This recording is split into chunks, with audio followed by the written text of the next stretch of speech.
Good morning students. हमने पिछली class में बीएससी थर्ड ईयर की इनऑर्गेनिक केमिस्ट्री के अंदर जो आपकी यूनिट फर्स्ट चल रही थी हार्ड सॉफ्ट एसिड बेस सिद्धांत की, उसके बारे में बात की थी। उसके अंदर अपन ने एसिड बेस का क्लासिफिकेशन पढ़ लिया था, जिसके अंदर अपन ने हार्ड एसिड्स क्या होते हैं, सॉफ्ट एसिड क्या होते हैं, इसके अलावा हार्ड बेस क्या है, सॉफ्ट बेस क्या है, ये सारी चीज़ें पढ़ी थी। इसके अलावा जो प्रीवियस ईयर के क्वेश्चंस आए थे उनकी भी अपन ने बात की थी। अब देखिए जो आगे आपका नेक्स्ट टॉपिक आता है वो है अपना क्या, सिम्बायोसिस। टॉपिक है आपका, टॉपिक है सिम्बायोसिस। तो देखिए सिम्बायोसिस या सहजीवन, क्वेश्चन कैसे पूछेगा यहाँ से। क्वेश्चंस आपसे एग्जाम में जनरली सिम्बायोसिस से फिक्स है, क्वेश्चन पूछता है एग्जामिनर। और क्वेश्चन कैसे पूछेगा आपसे, क्वेश्चन आएगा आपका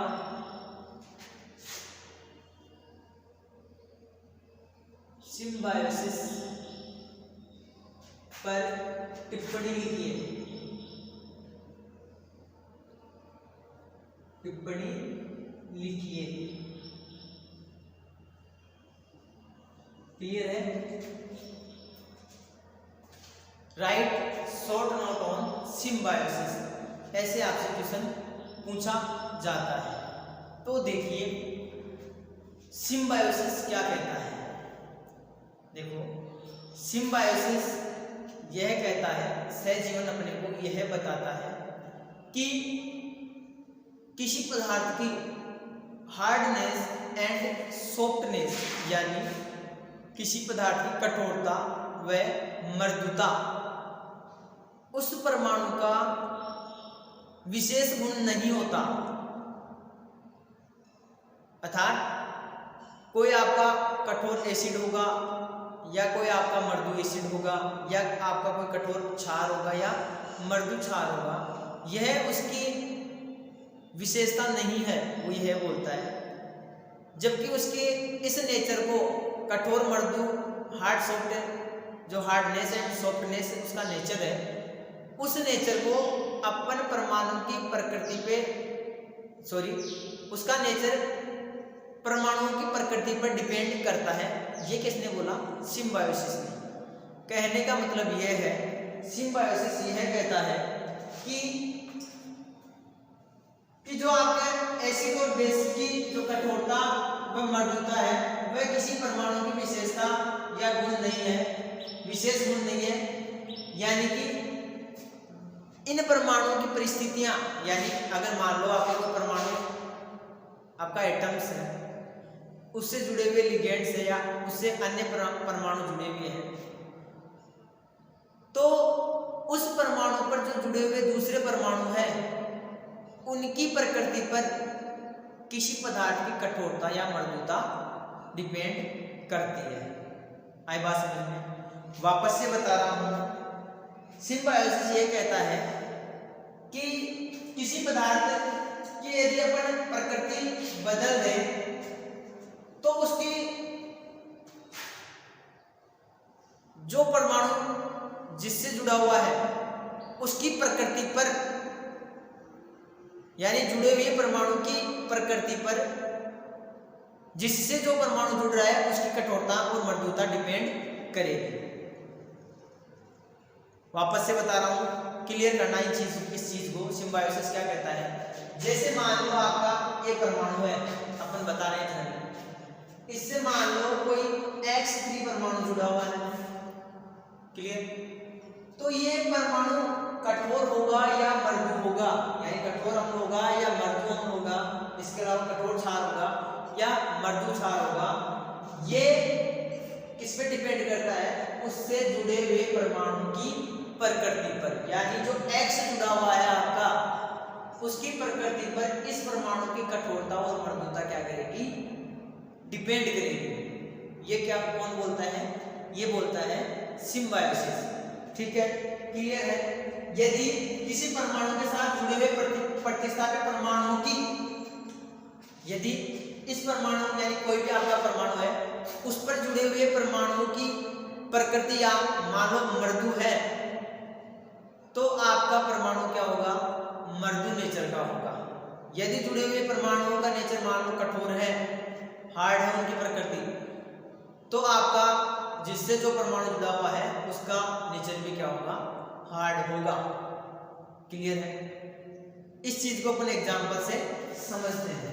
ठीक है, कहने का मतलब ये है, थ्योरेटिकली एक बार मैं आपको बता देता हूं कि किसी परमाणु के साथ जुड़े हुए प्रतिस्थापी परमाणु की प्रकृति यदि आपकी मृदु है, तो आपका जो परमाणु जुड़ा हुआ है वह भी क्या होगा, मृदु होगा। तो कुल मिला के ये है बात है कि अपन उसकी प्रकृति में चेंज करके उसकी कठोरता और मृदुता को चेंज कर सकते हैं। यानी एग्जांपल से समझो आप इस चीज को, माना मैं एग्जांपल दे रहा हूं, एक आप एग्जांपल से ही समझोगे इस चीज को। एक बार फिर भी थ्योरेटिकल चीज को समझना कि किसी परमाणु से मान लो कोई मृदु ध्रुवित होने वाला समूह जुड़ा हुआ है किसी एक एटम से। फिर एग्जांपल की बात करेंगे, एक बार और समझ लो आप, एक बार एक थ्योरी और एक पॉइंट और क्लियर कर लो। यदि किसी परमाणु से मृदु ध्रुवित होने वाला समूह जुड़ा हुआ है, तो समूह जिस एटम पे जुड़ेगा तो उसकी प्रकृति भी क्या हो जाएगी, मृदु हो जाएगी। क्लियर है बात? इसके अलावा यदि कोई कठोर ध्रुवित होने वाला परमाणु आपके किसी एटम से जुड़ा हुआ है, किसी परमाणु से जुड़ा हुआ है, तो कठोर वाला जुड़ा, कठोर ध्रुवित होने वाला यानी कठोर नेचर वाला आपका परमाणु जुड़ रहा है, तो उस जुड़ने वाले परमाणु का भी नेचर कैसा हो जाएगा, कठोर हो जाएगा। ये बात बोली किसने, सिम्बायोसिस ने। एग्जांपल देखना, एग्जांपल से क्लियर होगा। जैसे मान लो R2S है, इसके साथ BF3 जुड़ा हुआ है, क्लियर है, साथ में R2 की रिएक्शन करवा रहे हैं, और क्या बनेगा प्रोडक्ट में,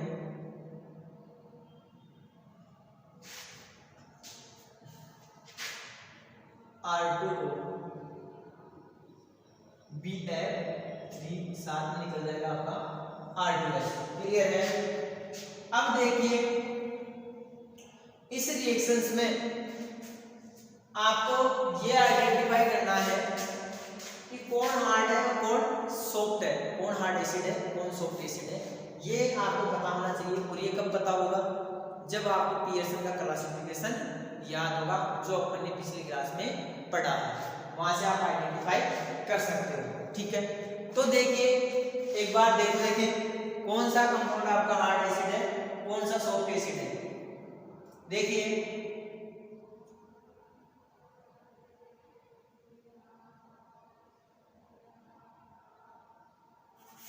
ठीक है, तो पता चल गया होगा आपको, नहीं चला तो देख लीजिए। यहाँ पे जो R2S है ये है आपका सॉफ्ट बेस, ये है आपका हार्ड बेस, ये है आपका हार्ड एसिड है भाई, BF3 हार्ड एसिड, ये है आपका हार्ड बेस। ठीक है, अब देखिए अब क्या होगा, जो B परमाणु है, जो B परमाणु है वो कठोर और मृदु के बीच की सीमा रेखा वाला एटम है, परमाणु है। B क्या है, सीमा रेखा वाला परमाणु है। तो देखिए B के पास कठोर ध्रुवित होने वाले यानी कठोर नेचर वाले 3 फ्लोरीन परमाणु जुड़े हुए हैं। अगर अपन सिंगल फ्लोरीन की बात करें तो आपका फ्लोरीन कैसे नेचर का होता है, हार्ड बेस के नेचर का। कैसा नेचर का होता है, हार्ड बेस का। अपन पढ़ क्या रहे हैं, अपन पढ़ रहे हैं सिम्बायोसिस। सिम्बायोसिस क्या कहता है, सिम्बायोसिस ये कहता है कि किसी परमाणु का इनिशियली करेक्टर नहीं है, किसी परमाणु का इनिशियली करेक्टर नहीं है हार्ड होना और सॉफ्ट होना, वो उसकी प्रकृति पे डिपेंड करता है कि उससे एटम कैसे जुड़े हुए हैं। यानी एटम्स की प्रकृति से अपन एनालिसिस करते हैं कि आपका जो परमाणु होगा वो हार्ड होगा या सॉफ्ट होगा, तो इसकी बात अपन कर रहे हैं। तो मैंने ये बोला है कि जो फ्लोरीन परमाणु है आपका ये फ्लोरीन परमाणु नेचर वाइज कैसा है, नेचर वाइज जो फ्लोरीन एटम है वो कैसा है, वो है हार्ड बेस। क्या है, हार्ड बेस है। तो देखिए हार्ड बेस है, हार्ड बेस किससे जुड़ा हुआ है, बी से। तो इस पूरे कंपाउंड का नेचर क्या आ रहा है, यानी बी का नेचर क्या आ रहा है, अपन ने बोला है कि बी एक आपका सीमावर्ती अम्ल है, बॉर्डरलाइन एसिड है। तो इससे 3 फ्लोरीन परमाणु जुड़े हुए हैं, तो इसका नेचर कैसा हो गया, हार्ड एसिड का, यानी बॉर्डरलाइन था, सीमावर्ती अम्ल था कौन, बोरोन। फ्लोरीन परमाणु जैसे बोरोन से जुड़ा, सॉरी आपका बी से जुड़ा, ठीक है, जैसे बी परमाणु से जुड़ा तो बी का क्या हो गया, बी का नेचर क्या हो गया, कठोर हो गया। तो ये नेचर किस पे डिपेंड करा, फ्लोरीन परमाणु की प्रकृति पर। तो बॉर्डरलाइन था ये बी, आपका बी एटम, तो बॉर्डरलाइन से किस कैटेगरी में चला गया, हार्ड एसिड में। तो फ्लोरीन की प्रकृति पे डिपेंड कर रही है ये चीज। तो यही क्या बोल रही है, यही चीज तो सिम्बायोसिस बताना चाहता है कि एटम्स की प्रकृति पर क्या करता है, पदार्थ की कठोरता और मृदुता डिपेंड करती है। तो प्रोडक्ट आपका ये बना, ये क्या है आपका हार्ड बेस, ये है आपका हार्ड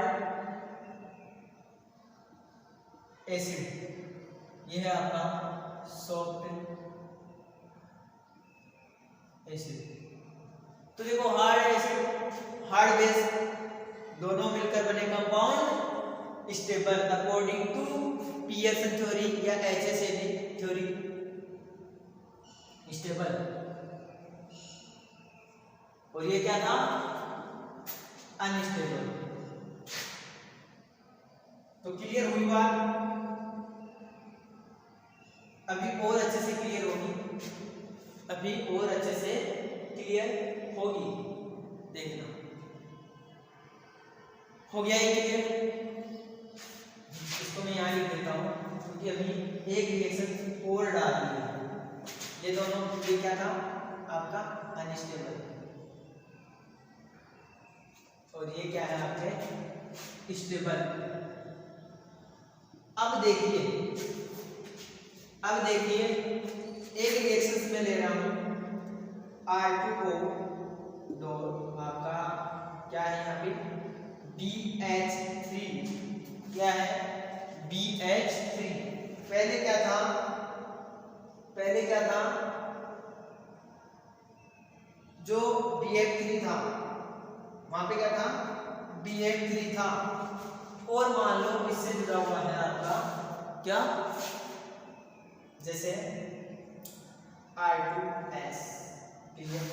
अब की बार ये रिएक्शन है और इससे आपका प्रोडक्ट बन रहा है, वो प्रोडक्ट है, देख लीजिए R2S BH3 और R2O।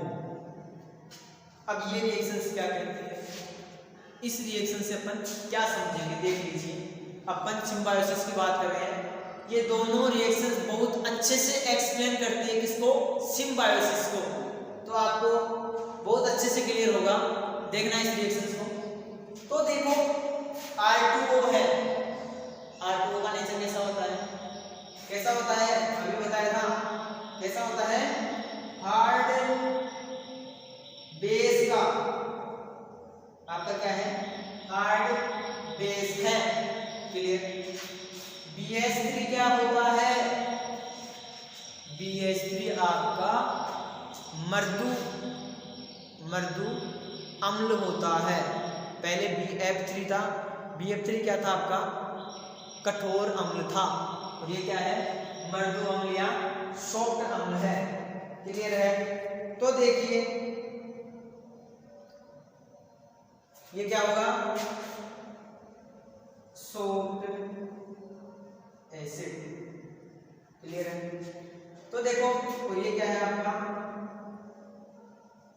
सॉफ्ट दिख रहा है, नीचे दिख रहा है, सॉफ्ट बेस क्या बना, R2S.BH3,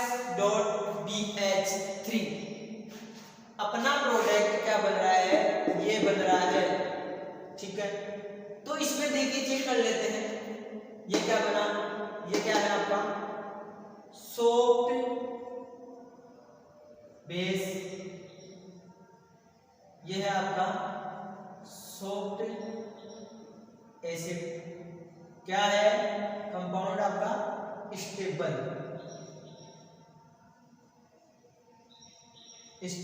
और ये क्या है आपका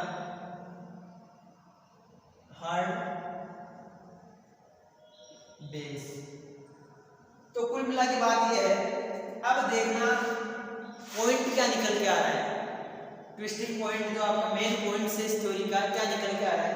यहाँ पे जो बी परमाणु था वो क्या था, बॉर्डरलाइन परमाणु था, सीमावर्ती एटम्स था, यहाँ पर भी सीमावर्ती एटम्स है।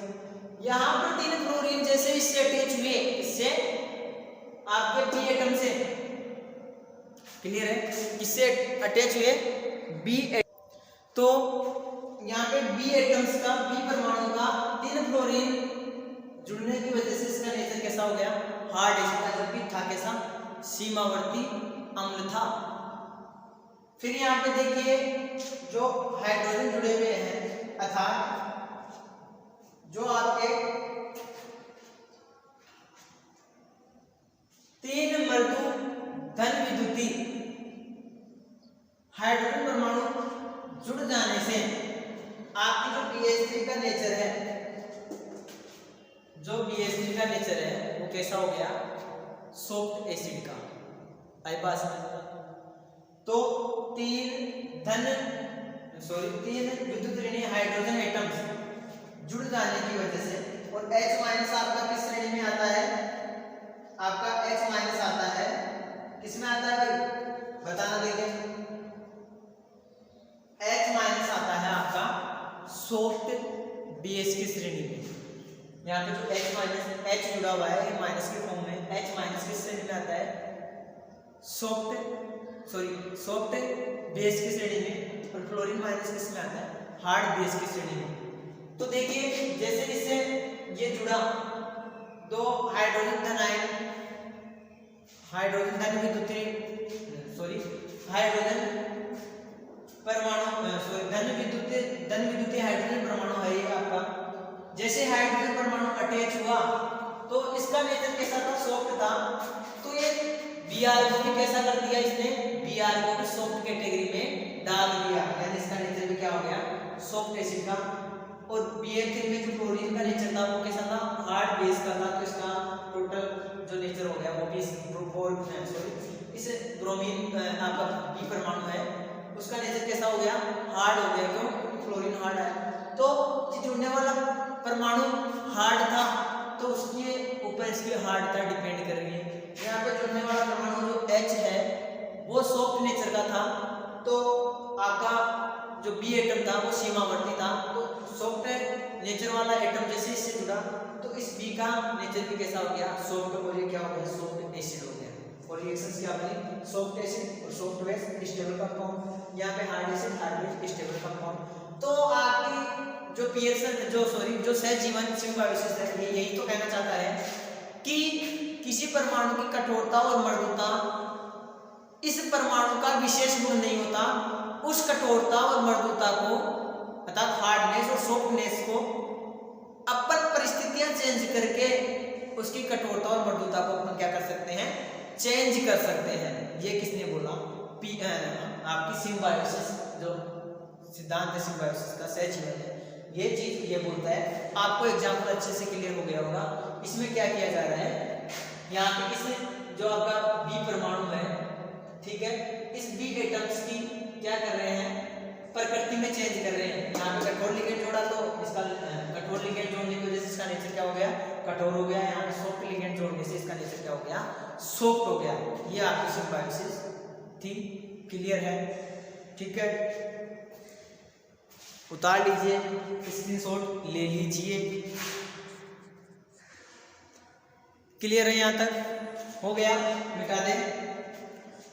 तो देखिए यहां से एक क्वेश्चन भी पूछा हुआ है, यहां से एक क्वेश्चन भी बनता है सिम्बायोसिस में, शॉर्ट नोट तो एग्जामिनर पूछता है लेकिन आपको दो कंपाउंड दे दिए जाएंगे या कोई मेटल्स दे दी जाएगी, सीमावर्ती मेटल दे दी जाएगी, और उसके किसी हार्ड से या किसी सॉफ्ट लिगेंड से यानी हार्ड एसिड से या सॉफ्ट एसिड से या हार्ड बेस से या सॉफ्ट बेस से रिएक्शंस करवा के आपको बोल दिया जाएगा कि क्यों फला एटम आपका हार्ड है जबकि फला एटम आपका सॉफ्ट है, या एक एटम आपका सीमावर्ती है जबकि दूसरा एटम सॉफ्ट है या हार्ड है, क्यों, ऐसे पूछेगा।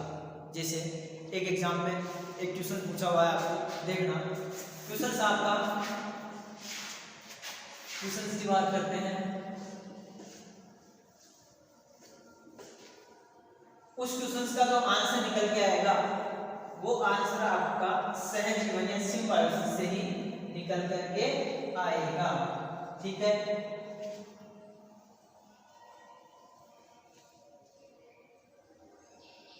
क्वेश्चन पूछा हुआ है, देख लीजिए क्वेश्चन है कोबाल्ट प्लस टू आयन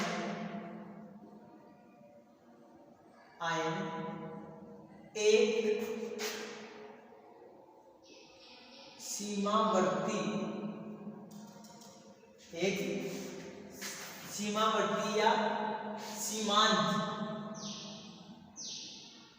सीमावर्ती या सीमांत अम्ल है,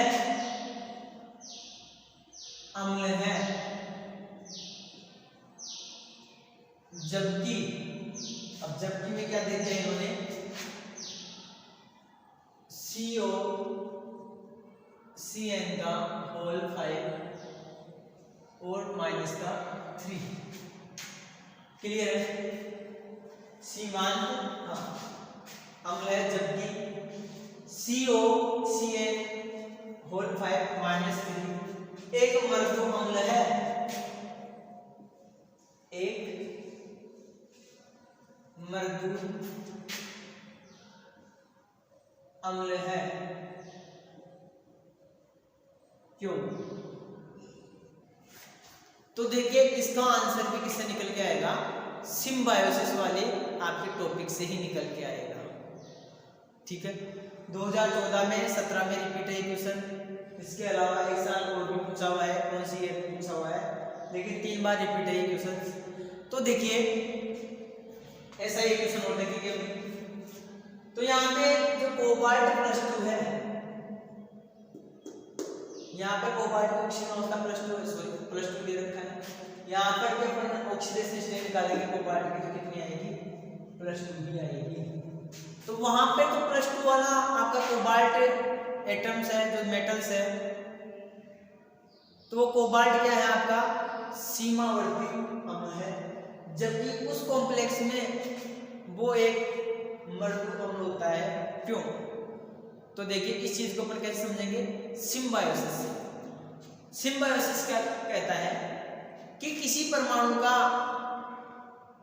कठोर या मृदु होना उसका वास्तविक गुण नहीं है या उसका विशेष गुण नहीं है, उसकी कठोरता और मृदुता उससे जुड़े हुए अन्य परमाणुओं की प्रकृति पर डिपेंड करती है।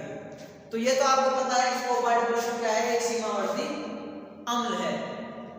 लेकिन देखो साइनाइड लिगेंड्स जुड़ा हुआ है वहां पे उस कॉम्प्लेक्स में, इस कॉम्प्लेक्स में COCN का होल 5 माइनस का 3, यहाँ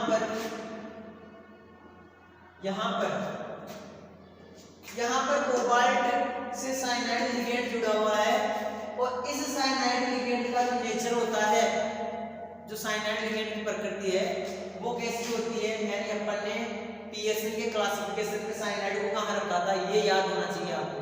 तो इसको रखा था अपन ने किसमें, सॉफ्ट बेस की श्रेणी में, सॉफ्ट बेस की श्रेणी में रखा था, ठीक है।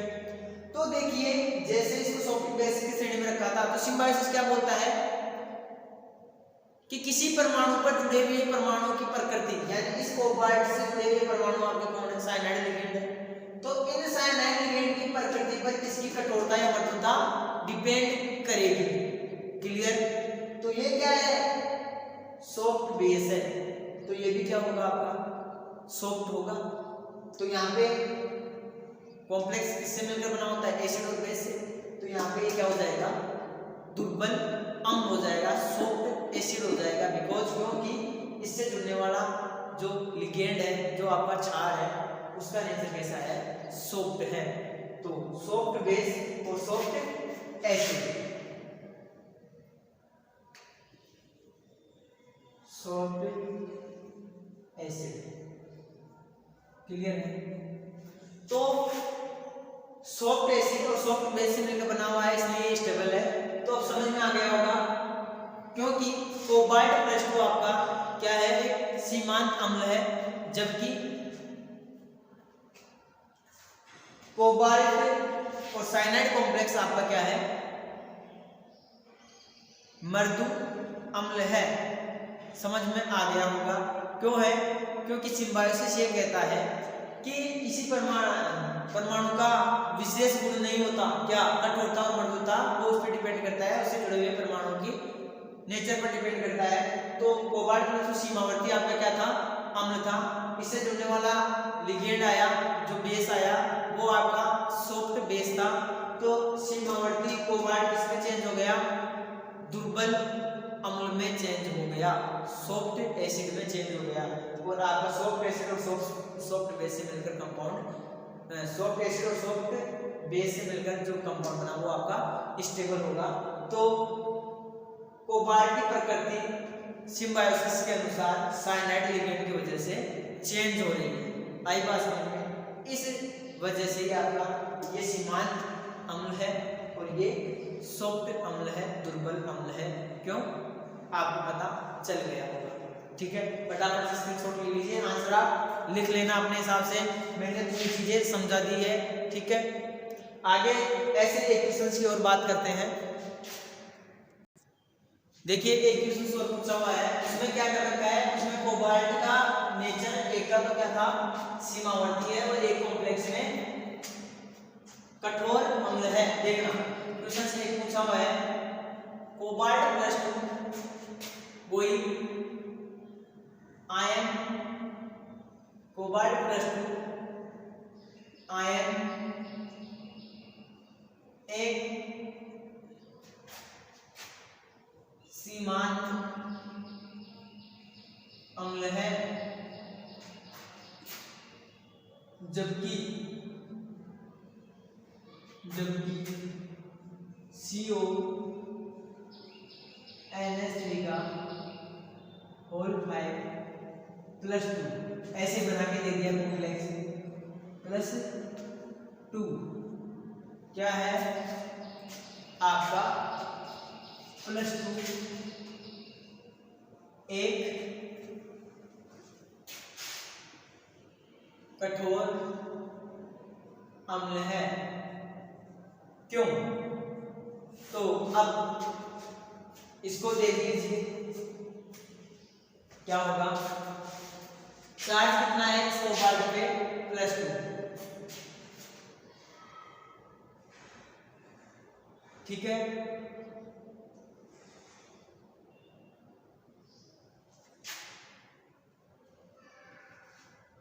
देखो कोबाल्ट, वैसे ये कॉम्प्लेक्स स्टेबिलिटी की अपन बात करें, यहाँ पे CO6 आएगा अमोनिया का, लेकिन वो तो आप 5 आए चाहे 6 आए, बात एक ही है। ठीक है, 6 कर लो तो वैसे ज्यादा बेटर रहेगा 6, क्योंकि ये रूल लगाओगे तो देखिए ये रूल पढ़ा रखा है वैसे आपको। तो कुल मिला के बात ये है कि जो ये अमोनिया लिगेंड्स है, ये इस कोबाल्ट के नेचर को क्या कर रहा है, चेंज कर रहा है। तो आपका जो अमोनिया लिगेंड है ये किस श्रेणी में आता है, कोबाल्ट का तो पता है आपको, ये कोबाल्ट आपका कोबाल्ट +2 किस श्रेणी में आता है, कोबाल्ट +2 सीमांत अम्ल है। तो सिम्बायोसिस क्या कहता है, जैसा जिस नेचर का लिगेंड जुड़ेगा एटम से, केंद्रीय धातु परमाणु से, वो उसी का नेचर का कर देता है। तो ये सीमांत अम्ल है। और आपका लिगेंड क्या है, लिगेंड है आपका क्या, हार्ड बेस, क्या है ये, हार्ड बेस है।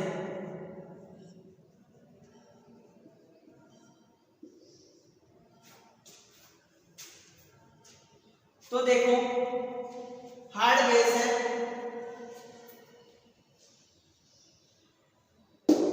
ये क्या है, हार्ड बेस है। तो इसमें क्या हो जाएगा, ये हार्ड बेस होने की वजह से इसकी प्रकृति को क्या कर देगा, परिवर्तित कर देगा। यानी जो ये आपका क्या था, हार्ड बेस था, ये हार्ड बेस सीमावर्ती कोबाल्ट से जुड़ गया तो उसके नेचर को अपने जैसा कर दिया। यानी इसका नेचर हार्ड एसिड का था तो इसका नेचर भी कैसा हो जाएगा, हार्ड, सॉरी इसका नेचर हार्ड बेस का था तो इसका नेचर कैसा हो जाएगा, हार्ड हो जाएगा। ये क्या हो जाएगा, हार्ड एसिड हो जाएगा। कौन बता रहा है ये चीज हमें, सिम्बायोसिस। और सिम्बायोसिस के अनुसार आप क्या कहोगे, इसका आंसर होगे तो कि सिम्बायोसिस के अनुसार कोई भी परमाणु की कठोरता या मृदुता उसका वास्तविक गुण नहीं होता है, उसकी कठोरता वो मृदुता उससे जुड़े हुए अन्य एटम्स की प्रकृति पर डिपेंड करता है। अर्थात उसके हार्डनेस एंड सॉफ्टनेस को अपन प्रकार उससे जुड़े हुए परमाणु की स्थितियों में चेंज करके या जुड़े हुए परमाणुओं को चेंज करके उसकी हार्डनेस एंड सॉफ्टनेस को अपन चेंज कर सकते हैं। यानी यहाँ पे जो सीमावर्ती आपका कोबाल्ट था वो एक कोबाल्ट प्लस था, वो एक आपका सीमावर्ती अम्ल था। अपन ने क्या किया, उससे जुड़े हुए प्रकार परमाणु की पोजीशन परमाणु को चेंज कर दिया। यानी उससे जुड़ा हुआ परमाणु आपका अमोनिया लिगेंड था, अमोनिया जैसे कोबाल्ट से जुड़ा तो सीमावर्ती कोबाल्ट किसमें चेंज हो गया, आपका हार्ड एसिड में चेंज हो गया। और ये क्या था, आपका हार्ड बेस था। तो इसके आसपास जो अमोनिया लिगेंड्स जुड़े हुए हैं उनकी प्रकृति पर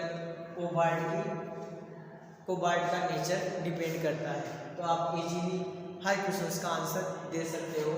समझ में आ गया होगा क्यों कोबाल्ट प्लस 2 एक सीमांत अम्ल है जबकि CONH3 का होल 6 आपका एक कठोर अम्ल है, क्यों। ठीक है, क्लियर है। ऐसे मान लो अगर सॉफ्ट लिगेंड जुड़ जाता, यहाँ पे सॉफ्ट लिगेंड आ जाता, जैसे मान लो सॉफ्ट लिगेंड आ जाता जैसे I6 मान लो, आई बात समझ, तो आपका क्या हो जाता, बता रहा हूँ मैं, वैसे कॉम्प्लेक्स बनता नहीं बट आपको पता होना चाहिए। I6 आ गया तो इसका नेचर क्या है, सॉफ्ट बेस का है, तो ये भी क्या हो जाएगा, आपका सॉफ्ट एसिड हो जाएगा और ये आपका सॉफ्ट बेस हो जाएगा। तो कुल मिला के बात ये है कि जो जुड़े हुए लिगेंड्स की प्रकृति पर इस कोबाल्ट एटम की कठोरता और मृदुता डिपेंड कर रही है। हार्डनेस एंड सॉफ्टनेस इसके नेचर पे डिपेंड कर रहा है। ये चीज बहुत बताता है अपने को सिम्बायोसिस। क्लियर है, सिम्बायोसिस और सिम्बायोसिस इक्वेशंस कैसे बनेंगे ये चीज भी आपको अच्छे से क्लियर है। ठीक है, क्लियर। चलो आगे देखते हैं। देखिए आगे क्वेश्चंस कैसे बनता है आपका इस यूनिट से, और क्वेश्चंस कैसे बनते हैं।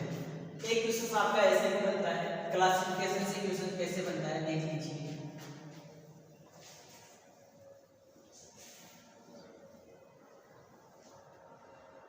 देखिए क्लासिफिकेशन से क्वेश्चन कैसे बनता है।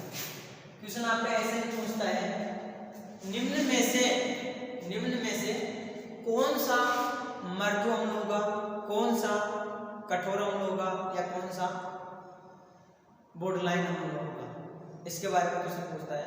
इसके अलावा ऐसे पूछता है, निम्न में से छांटिए कि कौन सा आपका कठोर क्षार है, कौन सा आपका मृदु क्षार है और कौन सा आपका सीमावर्ती क्षार है। तो देख लीजिए, तो क्वेश्चन बनेगा, निम्न में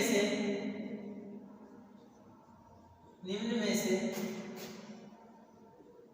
कौन से, निम्न में से ऐसे पूछेगा, निम्न में से, जैसे निम्न में से कठोर मृदु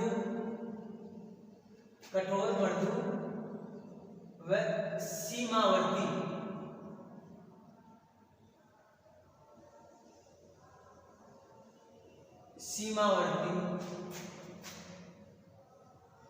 सीमावर्ती क्षारों को छांटिए।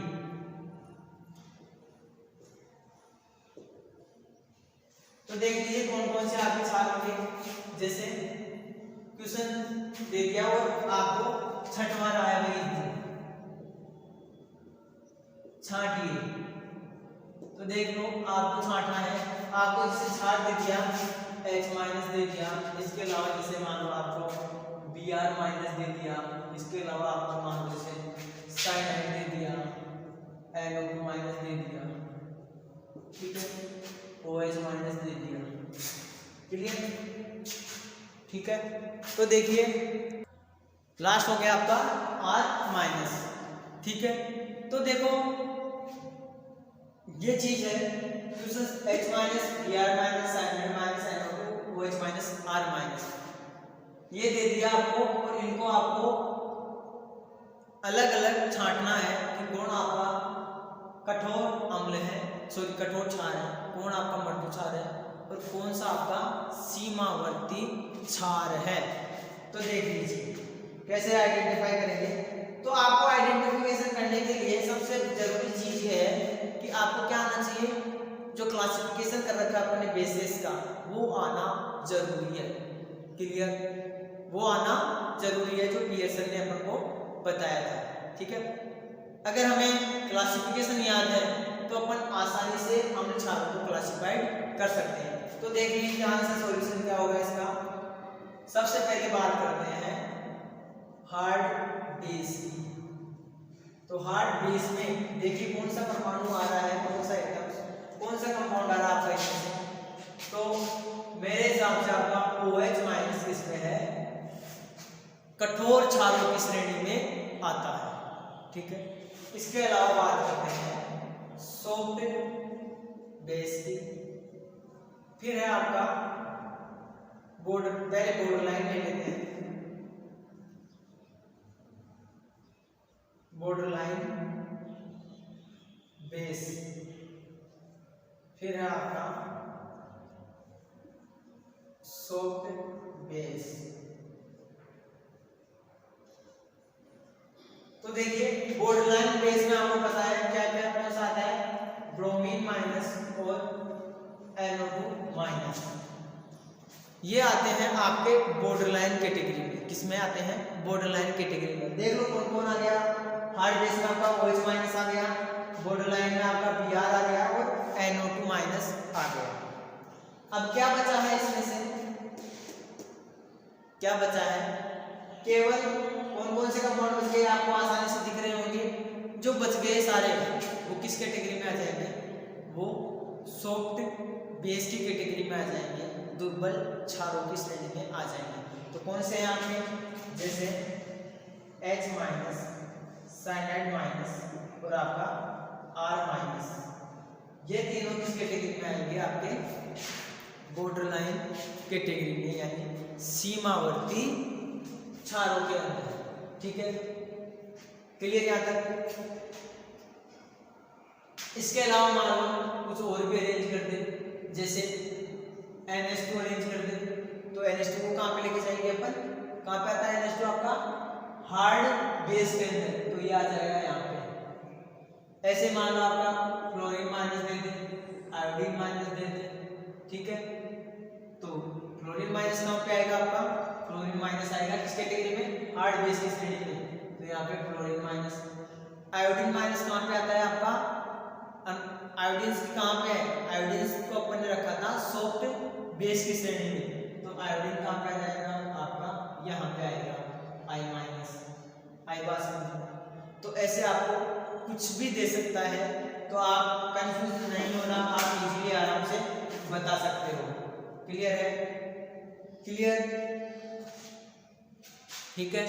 इसके अलावा और भी मान लो जैसे कुछ कंपाउंड, जैसे और भी कंपाउंड्स की बात करें तो और देते हैं आपको छांटने के अंदर, चीनी को छांटिए, जैसे R2S दे दें, दिख रहा है। इसके अलावा R2O दे दें, ठीक है, तो R2S को किस कैटेगरी में रखेंगे अपन, आपका R2S रहेगा सॉफ्ट बेस की श्रेणी में, तो यहाँ पे R2S आ जाएगा। यहाँ पे R2O आपका किस में आता है, हार्ड एसिड की, सॉरी सॉफ्ट बेस की श्रेणी में R2S आता है, हार्ड बेस की श्रेणी में आपका R2O आता है। ऐसे ही क्लोरीन माइनस दे दें, तो क्लोरीन माइनस किस कैटेगरी में आता है, हार्ड बेस की कैटेगरी में आता है, तो इसको अपन कहाँ अरेंज करेंगे, यहाँ HCl माइनस। क्लियर है? तो देखिए इस प्रकार से भी आपका क्वेश्चन एग्जामिनर पूछ सकता है कि निम्न में से कठोर मृदु सीमावर्ती क्षारों को छांटिए, या वह अम्लों को भी आपसे छटवा सकता है, अम्लों के बारे में भी पूछ सकता है। तो अगर क्लासिफिकेशन याद है आपको तो आप इजीली इनको आसानी से अलग अलग क्लासिफाइड कर सकते हो, इजीली आराम से छांट सकते हो इसको। तो आपके hard base, soft base, border line base सबको आप इजीली क्या कर सकते हो, सेपरेट कर सकते हो। तो इस यूनिट में सबसे ज़्यादा इम्पोर्टेंट आपका है जो वो है कि जो क्लासिफिकेशन दे रखा है वो आपको ज़रूर याद होना जरूरी है, क्योंकि उसके बगैर आप क्वेश्चन नहीं कर पाओगे एग्जाम में। क्योंकि जब एसिड बेस की ABCD याद नहीं है तो आप आंसर कहाँ से दोगे? ठीक है, तो आपको वो तो याद करना ही पड़ेगा। अगर वो चीज़ याद है, उसकी थ्योरी याद है, तो आप हर क्वेश्चन के आंसर इजीली दे सकते हो। जैसे अभी क्लासिफिकेशन में आपने एटम्स को सेपरेट किया, तो वो तभी सेपरेट कर सकते हो जब आपको क्लासिफिकेशन याद हो। ठीक है, क्लियर? यहाँ तक उतार लीजिए, स्क्रीनशॉट ले लीजिए इसका।